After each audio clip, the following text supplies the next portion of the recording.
시청자 여러분 안녕하십니까? 우리 지역에 힘이 되는 소식 BTV 뉴스 시작합니다. 지방자치 실현을 위해 꼭 필요한 존재, 바로 기초의회입니다. 각 자치구의 특성에 맞는 정책을 개발하고 관련 조례를 제정하는 중요한 역할을 맡고 있는데요. 그런데 정작 그 중요한 일을 위해 우리 손으로 뽑은 의원들이 자리 다툼, 밀실 정치에만 몰두하고 있습니다. 기초의회 무용론이 매년 제기되는 이유를 의원들 스스로가 만들고 있는 건 아닐까요? 첫 소식, 우리 지역 기초의회부터 시작합니다. 후반기 의장과 부의장을 선출한 종로구 의회가 이번에는 상임위원장 선거에서 잡음이 일었습니다. 다수당인 국민의힘 측에서 한 표의 기권표가 나오자 행정문화위원장이 사퇴를 공식 발표했는데요. 그런데 이를 번복하고 있어 논란입니다. 강혜진 기자가 취재했습니다. 문제의 시작은 후반기 도시복지위원장 선거입니다. 국민의힘 김하영 의원과 민주당 여봉모 의원이 1차 투표에서 5표의 동표와 기권 1표가 발표되자 국민의힘 측이 기권표 찾기가 벌어졌습니다. 이 과정에서 김하영 의원이 같은 당의 박희연 의원에게 기권표를 던졌냐는 의심 발언을 해 박 의원이 투표에 불참했습니다. 결국 국민의힘 후보는 사퇴하고 민주당 의원이 도시복지위원장으로 추대됐습니다. 이 사태는 SNS에서까지 불거졌습니다. 김하영 의원이 비례의원의 용감한 도발로 투표에 불참해 위원장 자리를 민주당에 내줬다고 꼬집자 박희연 의원은 기권자가 누군지도 모르는 상황에서 선거 전 누명부터 씌워놓고 투표 불참만 앞세운다며 기권자부터 밝히라는 신경전이 오고 간 겁니다. 논란이 불거지자 행정문화위원장에 선출된 국민의힘 이시훈 위원장이 사퇴를 공식 발표했습니다. 이시훈 의원은 같은 당 박희연 의원과 경쟁 끝에 민주당의 한 표를 얻어 선출됐는데 위원장 욕심으로 자리를 차지한 것에 비판받기 힘들다며 사퇴 의사를 밝힌 겁니다. 어떤 욕심으로 인해서 어떤 자리를 차지한다고 이렇게 비판을 받는 것보다는 저는 스스로 이 자리를 그냥 내려놓겠습니다. 이거 지금 짧은 시간이지만 너무 힘들고 내가 왜 이런 선택을 해서 이런 자리를 가지려고 했던 이 마음에 대해서 상당히 부끄럽게 저는 생각을 합니다. 그런데 취재 결과 이시훈 위원장은 사퇴하지 않은 것으로 확인됐습니다. 본회의장에서 사퇴를 공식 발표한 다음 사임서도 제출하지 않은 데다 의원들의 동의도 없이 의장 직권으로 위원장 사퇴를 막은 겁니다. 이시훈 운영장님, 제가 이 본 의장서서 부탁드립니다. 마음은 충분히 헤아립니다. 네. 일단 선출되셨으니까요. 네. 맡아주시면서 잘 이끌어주시길 부탁드립니다. 국회법에 따르면 상임위원장은 본회의에서 의원 동의를 받아야 위원장을 사임할 수 있습니다. 국회의원과 마찬가지로 지방의원의 사퇴 언급은 신중해야 하고 책임이 따른다는 해석입니다. 이 직에서 물러나겠다고 하면 정치인들은 말이 곧 책임져야 되는 것이기 때문에 그런 쪽으로 좀 접근하셔야지. 그리고 또 이 어떤 위원장이나 이런 것들이 나눠먹기가 아니라 어떻게 하면 우리 국민들을 위해서 어떤 법들을 잘 만들까, 또 이런 걸 위해서는 어떤 분이 적임일까, 이런 것들을 놓고 토의하고 논의하는 게 그 과정이어야 되는데. 사퇴 발표 후 사임하지 않은 행동은 의원 윤리강령 품위 유지에 문제가 될 수 있다는 지적도 나옵니다. 의사가 있었다면 사유서를 제출해야 되죠. 이제 문제가 되는 거는 상임위원장이 말은 그렇게 했는데 행동이 따르진 않았잖아요. 그것이 과연 품위 손상인가? 이 부분은 윤리위원회에서 이제 판단은 할 수 있겠죠. 행정문화위원장 사퇴를 공식 발표해놓고 번복하는 사이 종로구의 국민의힘과 민주당 일부 의원들은 책임 있는 사퇴를 촉구하고 맞섰습니다. BTV 뉴스 강혜진입니다. 그런가 하면 하반기 의회 운영을 위한 첫 단추인 의장단 선출도 마무리 짓지 못한 곳이 있습니다. 바로 광진구 의회 얘긴데요. 우여곡절 끝에 의장은 선출했지만 의원들 자리 다툼 속에 부의장과 상임위원장 선출은 파행에 파행을 거듭하고 있습니다. 이 소식은 김진중 기자가 전합니다. 개회 시작 1분도 채 지나지 않아 의원석에서 정회 요청 발언이 나옵니다. 네, 말씀하세요, 김 교수님. 네,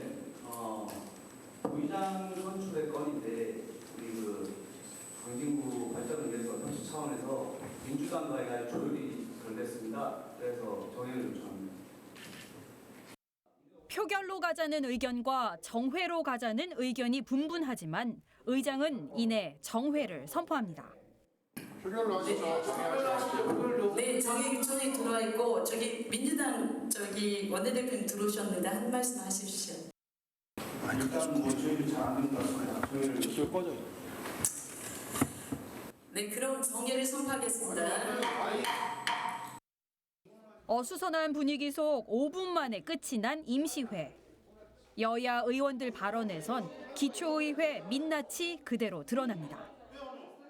아니 마음대로 그렇게 계속 하실 거예요? 그래서 한 달 동안 정해하시지 않았어요?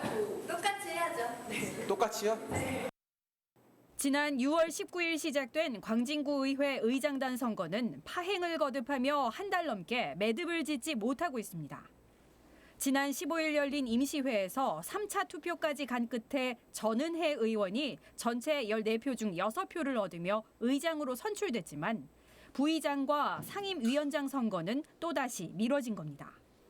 17일 현재 기준 서울 25개 자치구 의회 가운데 의장단 구성을 마무리 짓지 못한 곳은 광진구 의회와 동대문구 의회, 양천, 관악, 강동 등 5곳입니다.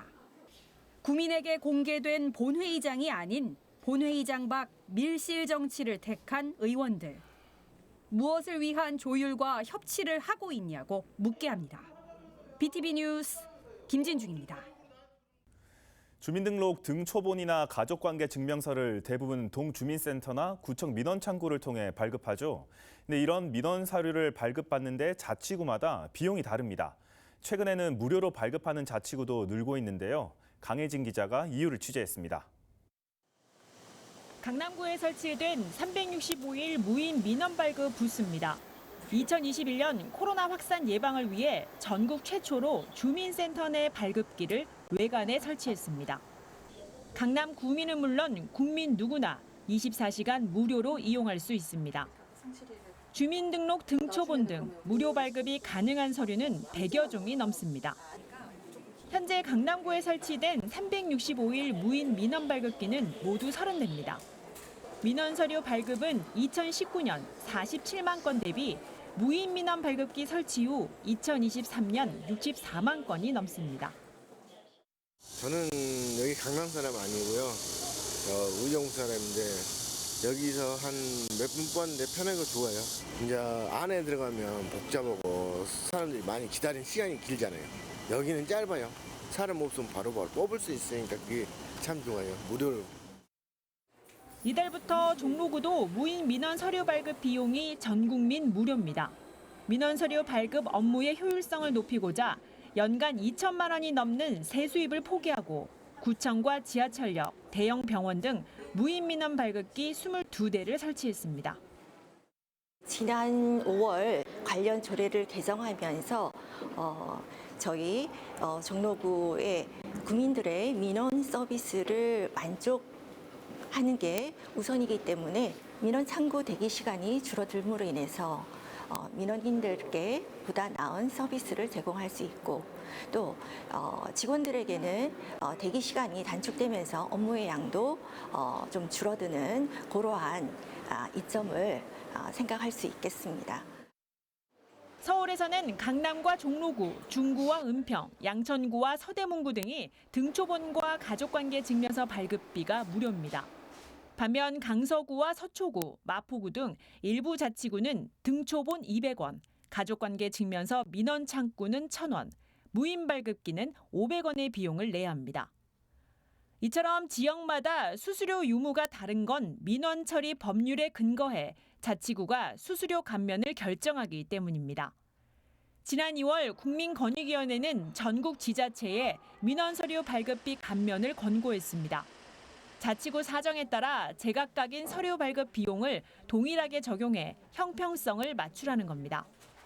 무인 서비스를 이용하는 시민들도 전면 무료 시행으로 바뀌어야 한다고 말합니다. 저희 동네도 무료로 하고 있거든요. 중랑구. 근데 저는 다 무료인 줄 알았어요. 저는 뭐 다 똑같은 줄 알았는데 어디는 또 내고 어디는 안 낸다는 점에서는 다 일괄적으로 무료 서비스 할 거면 다 무료 서비스 하고 돈 받을 거면 다 돈 받고 하는 게 좋을 것 같습니다. 적은 비용이지만 지역마다 민원 서류 발급 비용에 차이가 있습니다. 세수익 감소를 막론하고 무인 민원 서류 발급비 무료는 형평성을 맞추기 위해서라도 자치구가 수수료 징수 감면 조례 개정을 통해 단계적으로 추진해야 한다는 목소리가 높습니다. BTV 뉴스 강혜진입니다. 서울시와 25개 자치구는 안전보험에 가입해 시민들에게 재난이나 뜻밖의 안전사고에 대비하도록 하고 있습니다. 시민이면 누구나 자동으로 무료 가입되기 때문에 비용적인 측면에서 사고에 대처할 수 있도록 한다는 취지는 언뜻 좋아 보입니다. 하지만 실상은 거액의 예산은 들어가지만 효과는 미미한 것으로 나타났습니다. 이재영 기자입니다. 서울시는 25개 자치구 시민을 대상으로 시민안전보험을 지난 2020년부터 매년 가입하고 있습니다. 서울 시민이라면 누구나 자동으로 무료 가입됩니다. 시민안전보험은 사회, 자연재난이나 사고 등 10개 항목을 보장받을 수 있습니다. 첫 해 보험 가입비 8억 7천만 원을 시작으로 지난해까지 54억 원의 보험료를 납부했습니다. 그렇다면 실제 받은 실수령 건수와 수령액은 얼마일까? 총 300건으로 22억 원에 그쳤습니다. 940여만 명 서울 시민 가운데 300명만이 보험금을 실제 수령한 겁니다. 일단 저 좋아하는 이유는 홍보가 부족하다고 생각합니다. 왜냐하면 저도 시의회 들어오기 전에는 이런 시민안전보험이 있다는 것 자체를 몰랐습니다. 그러니까 일반 주민들은 이게 있다는 것 자체를 인지하지 못하고 있고 얼마 전에 했던 설문조사 결과에서도 50%가 안 되는 시민들이 이 보험의 존재를 모르고 있었습니다. 서울시가 계약한 시민안전보험에도 별도의 자치구 생활안전보험이 있습니다. 25개 자치구가 모두 매년 계약하고 있는데 상황은 어떨까? A자치구 안전보험 보장 항목은 9개로 물놀이 사망, 개물림 사고를 제외한 나머지 항목은 서울시와 중복됩니다. 실제 보험금 지급 건수도 2019년에는 2건, 2021년 8건, 2023년 7건에 불과합니다.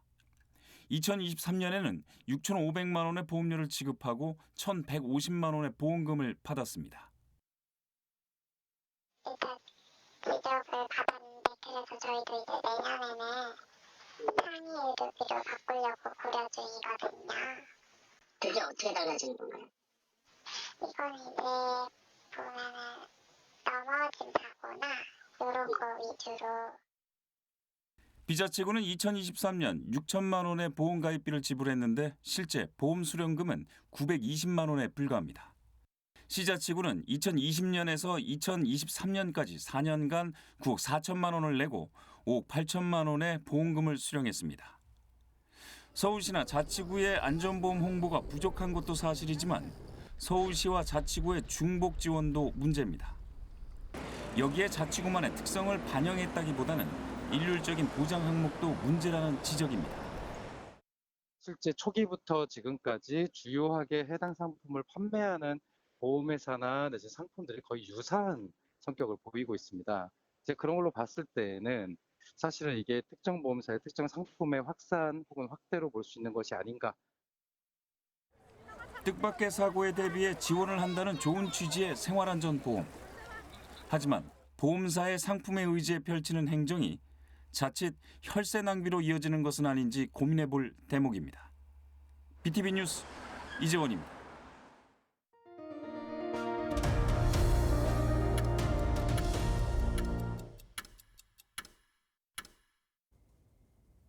중구 중림동 398번지 일대 주택개발사업 조합 설립 동의율이 법적 기준을 초과 달성하면서 재개발의 속도가 붙게 됐습니다.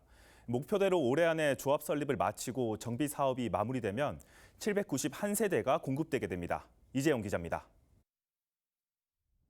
지난해 9월 정비구역으로 지정된 중구 중림동 398번지 일대.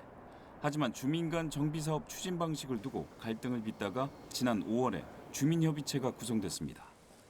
이후 과정은 빠르게 진행됐습니다. 29일 만에 조합 설립 법적 동의율 75%를 넘으면서 사업에 속도가 붙었습니다. 주민협의체는 올해 안에 조합 설립 인가를 마무리한다는 계획입니다. 이에 따라 정비구역 지정에서 조합 설립까지 기간이 평균보다 2년 이상 단축됩니다. 이제 남은 것은 창립청의를 통해서 조합을 구성하는 것입니다. 이 조합이 구성이 되면 이제 중림동 주택정비형 재개발 사업은 본격적으로 본 궤도에 오른다고 보시면 될 것 같고요. 이때부터 주민들께서는 본 사업이 진행되는 것을 확인할 수 있을 것입니다. 중림동 398번지 일대는 총 28,315제곱미터로 개발이 완료되면 최고 25층 아파트 6개 동이 들어섭니다. 총 791세대로 임대는 191세대가 공급됩니다.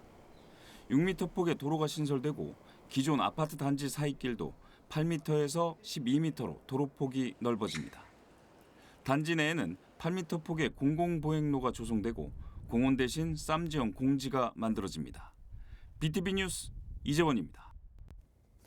서울 25개 구청 건물 가운데 오래되고 교통도 불편한 곳, 서대문구청이 이에 해당하는데요. 구청 측이 신청사 시대를 여는 걸 추진하고 있습니다. 김대우 기자입니다. 서대문구청 본관은 지난 1977년 지어졌습니다. 준공된 지 50년 가까이 됐습니다. 거주하는 주민도 또 공무원도 늘면서 본관 공간이 부족해졌습니다. 다른 건물 2개를 별관으로 쓰고 있습니다. 그래도 좁습니다. 보건소도 따로 있습니다. 주차장 역시 넉넉하지 않습니다. 이런 이유 등에서 새로운 구청사를 짓는 방안이 추진되고 있습니다. 주민들에게는 상당히 불편한 공간이 되기도 하고 또 특히 일을 하고 있는 직원들에게도 너무나 협소해서 몇 년 후를 생각해서 우리가 계획을 세우고 거기에 대한 준비를 하는 것은 저는 필요하다고 생각합니다. 어디에 또 어떻게 지을 건지 전문기관의 의견을 모으고 있습니다. 먼저 지을 곳은 접근성이 우선 판단 기준이 될 전망입니다. 현 청사가 있는 곳에 새로 지을 수도 있고 경의선 지하화가 추진되는 신촌에 들어설 수도 있습니다. 유진상가와 인왕시장 개발 부지도 가능성이 있습니다. 만약 신청사를 짓는다면 주민 누구나 즐길 수 있는 곳으로 만들 방침입니다. 구청사가 공무원만을 위한 공간으로 머물러선 안 된다는 판단에서입니다. 주민들이 중심인 거거든요. 주민들에게 여러 가지 편리함을 제공할 수 있는 그런 기능을 확보해야 된다고 생각해요. 그래서 저는 앞으로 우리 공공청사를 만들게 되면 여기에 주민들을 위한 시설을 거의 절반 가까이 주민들에게 이렇게 내놓는 방향으로 이렇게 해야 되지 않겠는가. 미래를 대비하는 청사로 지어질 수도 있습니다. UAM이라 불리는 도심항공교통의 이착륙장을 짓는 방안, 또 로봇이 다니는데 걸림돌이 없도록 하는 것 등이 하나의 예입니다. BTV 뉴스 김대우입니다. 최근 기사를 통해 국토교통부에서 공간혁신구역 후보지를 선정, 발표했다는 내용 전해드렸습니다. 그곳들 중 미래형 교통공간으로 주목받는 곳이 있었는데요. 바로 서울 강서구의 김포공항입니다. 공간혁신구역으로 어떻게 재탄생될지 강현준 기자가 살펴봤습니다. 서울시 강서구 김포공항 일대, 최근 공간혁신구역 후보지로 선정됐습니다. 건축물의 용도와 용적률 등 규제가 완화되는 도시계획 특례구역 후보지로 지정된 겁니다. 서울의 관문을 넘어 도심 항공교통, 일명 UAM을 비롯한 미래교통의 거점을 조성하기 위한 계획이 추진 중입니다. 핵심은 미래형 교통 중심의 복합 환승센터를 구축하겠다는 것. 공항 내부에 이용하지 않는 부지는 활용도를 높여 UAM 이착륙장 등의 미래교통 시설로 만들고 인근 지하철, 버스 등 공항 연계 교통수단을 통합해 복합 환승 허브를 조성하는 겁니다. 또한 항공 업무시설, 모빌리티 혁신산업시설과 같은 항공산업단지를 조성해 김포공항을 첨단 산업의 핵심지로 구축한다는 구상입니다. 특히 UAM 기반 시설의 완성도도 높입니다. 항공기 이착륙, 충전 등이 이루어지는 터미널인 버티포트의 연구 용역을 통해 UAM 실증 시범 사업으로 기술적 완비를 이뤄내는 전략입니다. 향후 김포공항 국내선뿐만 아니라 화물청사 등 노후 시설을 대상으로 개발 사업을 확장할 계획입니다. 또한 김포공항 복합환승시설 구축은 국민의 교통 접근성을 제고하고 공항을 지역과 연계되는 신성장 거점으로 조성할 것으로 기대하고 있는데요. UAM 이착륙장 등 미래산업 인프라 구축으로 모빌리티 첨단 산업을 적극적으로 육성하고 일자리 창출 등 지역사회에 기여할 것입니다. 공간 혁신지구 지정은 올 하반기에 확정될 걸로 보입니다. 한국공항공사 측은 이후 기본개발 계획 수립 등 각종 인허가를 거쳐 2027년 1단계 사업 착공에 들어간다는 구상입니다. BTV 뉴스 강현준입니다. 서울에 살고 있는 3명 중 1명은 청년. 때문에 서울은 청년도시라고 부를 수도 있을 겁니다. 각 자치구별로 지역의 청년들을 위한 시설이 많이 생겨나고 있는데요. 노원구에는 청년들을 위해 물품과 공간은 물론 재능까지 공유하는 공간이 있다고 합니다. 김수연 주민통신원이 전합니다. 노원구에서는 청년의 공유가치 실현을 위한 청년 공유센터가 생겨 많은 관심을 받고 있습니다. 각종 물품들과 공유 공간, 그리고 재능까지 공유할 수 있도록 준비된 노원 청년공유센터 청년공감에 가보았습니다. 2023년 7월, 노원의 7호선 수락산역 인근에 개소한 노원 청년공유센터 청년공감. 19세부터 39세 이하의 노원 거주 청년이라면 누구나 자유롭게 이용 가능한 이곳은 크게 3가지를 공유하고 있습니다. 첫째, 미디어 용품, 캠핑 용품, 일상용품 등 각종 물품들을 저렴하게 대여할 수 있습니다. 물품의 경우에 시중 판매가의 3%에 해당하는 저렴한 금액으로 약 2박 3일 동안 대여가 가능하며 대표적인 대여 물품으로는 스포츠 팀복, 빔 프로젝터, 캠핑용 의자 및 텐트가 있습니다. 둘째, 공용 주방 및 재능 공유실을 공유의 목적으로 대관하여 이용할 수 있습니다. 마지막으로 청년들의 재능을 공유하여 다양한 취미 활동을 누릴 수 있습니다. 시연을 보여드리고 그거를 잠깐 만들어 보시면 돼요. 지역의 청년을 강사로 초빙하고 청년들이 관심 있어하는 분야의 강의를 개최하여 모집하는 것 모두 센터의 역할입니다. 지역의 청년 강사들은 자신의 재능을 나누며 성장하고 참여자들은 또한 지역의 또래 친구까지 만들어 볼 수 있습니다. 조금 힘들지만 재밌어요. 같이 이제 긍정적인 에너지를 얻어가면서 열심히 하게 되는 것 같고 기회가 되는 대로 계속 쭉 같이 하고 싶은 생각이 있습니다. 존재만으로도 청년들에게 힘이 된다는 청년 공감. 앞으로 어떤 활동들로 청년들과 소통하고 교류할지 기대가 됩니다. 김수연 주민통신원이었습니다. 저희가 준비한 소식은 여기까지입니다. 다음 시간에도 BTV 뉴스는 지역에 힘이 되는 소식과 함께 돌아오겠습니다. 시청해주신 여러분 고맙습니다.